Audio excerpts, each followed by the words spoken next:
सीखेंगे कि हमें इंट्रो और कंक्लूजन अगर हमें ना भी आता हो तो हम उसको किस तरीके से कवर करें।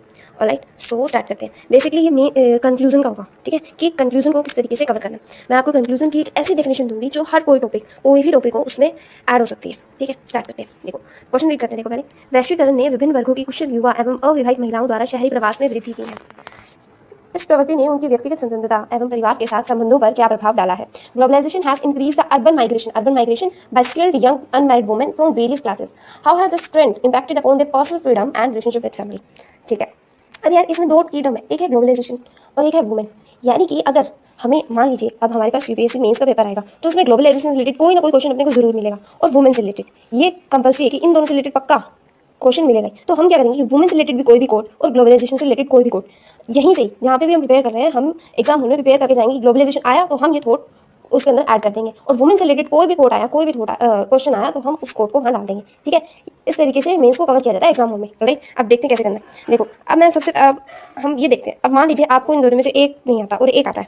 मान लीजिए आपको वुमेन से रिलेटेड आता है, ठीक है, एक ग्लोबलाइजेशन। अब मान लीजिए अब आपके पास ऐसा क्वेश्चन आ गया जिसमें से आपको सिर्फ एक आती है इन दोनों में से चीज़ें, तो हमें उसको किस तरीके से टैकल करना है। ये तो चलो हमें नॉन में है कि हमें पता है ग्लोबलाइजेशन क्या होता है, वुमेन। अगर कोई ऐसी चीज़ आ जाए जो हमें नहीं पता कि क्या होता है, उसको कैसे टैकल करें। पहले देखो इस देखते हैं कैसे करना है। अब क्या होना चाहिए, हमारा जो इंट्रो होना चाहिए ना, वो ग्लोबलाइजेशन और वुमेन से लिंक होना चाहिए। ग्लोबलाइजेशन और वुमेन से लिंक होना चाहिए। पर सपोज मानते हैं कि हमें वुमेन के बारे में कुछ भी नहीं पता कि क्या होता है, कोई भी की टर्म आ गया, वुमेन एक ऐसा टर्म है जो हमने पहली बार सुना है और हमें बिल्कुल नहीं आता। हमें सिर्फ ये पता है कि ग्लोबलाइजेशन हमें है आता है। तब हमें क्या करना है, देखो हम इसका इंट्रो कैसे लिखेंगे। अब हम मान लो अगर हमें सिर्फ आता है ग्लोबलाइजेशन, वुमेन के बारे में नहीं आता, तो हम क्या करेंगे, इंट्रो की जो स्टार्टिंग है ना वो ग्लोबलाइजेशन के कोड से कर देंगे। ठीक है, ऐसे करना आपको भी। राष्ट्रों के बीच बढ़ते आर्थिक, सामाजिक, राजनीतिक व सांस्कृतिक संबंध जिसके अंतर्गत संपूर्ण विश्व एक दूसरे से जुड़ा हुआ महसूस करता है। ये हमने क्या ग्लोबलाइजेशन का एक कोड प्रिपेयर करके गए थे, जो जैसे ही हमने एग्जामिनेशन हॉल में देखा क्वेश्चन तो हमने वो वहाँ पर राइट डाउन कर दिया। ठीक है, राष्ट्रों के बीच बढ़ते आर्थिक, सामाजिक, राजनीतिक व सांस्कृतिक संबंध जिसके अंतर्गत संपूर्ण विश्व एक दूसरे से जुड़ा हुआ महसूस करता है। ये हमारा हो गया इंट्रो।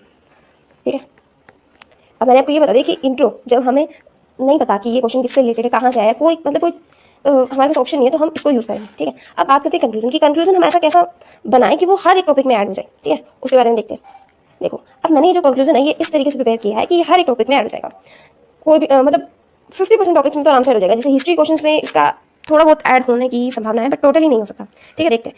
कोई भी टॉपिक है, मान लीजिए निष्कर्ष रूप में हम लिखेंगे, निष्कर्ष रूप में जो भी टॉपिक है कि अवसर और चुनौती दोनों है। एक बात याद रखो, कोई भी टॉपिक है, अगर हिंदी लिटरेचर का स्टूडेंट अगर कोई मेरी इस वीडियो को सुन रहा होगा तो उसको जरूर पता होगा कि मुंशी प्रेमचंद जी ने कहा है कि कोई भी व्यक्ति, ठीक है, मुंशी प्रेमचंद जी के बारे में सुना होगा ना सभी ने, तो उन्होंने कहा कि कोई भी व्यक्ति चाहे वो कभी भी कोई भी व्यक्ति ना ही पूर्ण रूप से अच्छा होता ना ही पूर्ण रूप से बुरा होता, उसमें क्या होता है, अनुपात होता है। इसीलिए कोई भी टॉपिक उसका इफेक्ट, उसका जो इम्पैक्ट है वो ना ही 100% अच्छा होता ना ही 100% बुरा होता। यानी कि उसके कुछ पॉजिटिव एक्सपेक्ट्स भी होंगे और कुछ नेगेटिव एक्सपेक्ट्स भी होंगे। ऑलराइट, तो हमें जब कंक्लूजन करना है तो हमें ये कह के चलना है कि हाँ भी इस पर्टिकुलर टॉपिक के कुछ पॉजिटिव एक्सपेक्ट्स भी हैं, कुछ नेगेटिव। उसके बाद भी हमें एक वे फॉरवर्ड मतलब फ्यूचरिस्टिक वो देनी है, कुछ अच्छा सा कंक्लूजन देना है। उसके लिए हम ये कंक्लूजन यूज करेंगे। देखो इसमें क्या लिखा है, निष्कर्ष रूप में जो भी टॉपिक हो कि अवसर और चुनौती दोनों है। ठीक है, जिसके सकारात्मक और नकारात्मक दोनों ही परिणाम है, ये लिख सकते हैं। ठीक है, अतः संभावित प्रभावों पर सावधानी पूर्वक विचार करके और नकारात्मक प्रभावों को कम करने के लिए सक्रिय रूप से काम करके इसका उपयोग सभी के लिए अधिक न्यायपूर्ण और टिकाऊ भविष्य बनाने के लिए किया जा सकता है। तो ये जो है ना, इस कंक्लूजन को रट लो। जैसे ही आपको कोई भी टॉपिक मिले ना, आपको लग रहा हो कि हाँ इसके अंदर ऐड हो सकता है, जैसे ग्लोबलाइजेशन के ऊपर हो गया, और भी जितने भी टॉपिक है, कौन कौन से टॉपिक हो सकते हैं, मान लीजिए न्यू टेक्नोलॉजी के ऊपर रिलेटेड क्वेश्चन आ गया, विंड एनर्जी पे आ गया, किसी पे भी आ गया ना, मोस्टली क्वेश्चन में ये जो कंक्लूजन है वो आराम से हो जाएगा। क्योंकि हर इनफैक्ट किसी इंसान के कोई भी पर्सन होता है उसके भी पॉजिटिव और नेगेटिव एक्सपेक्ट्स होते हैं। ठीक है, इन द सेम वे कोई भी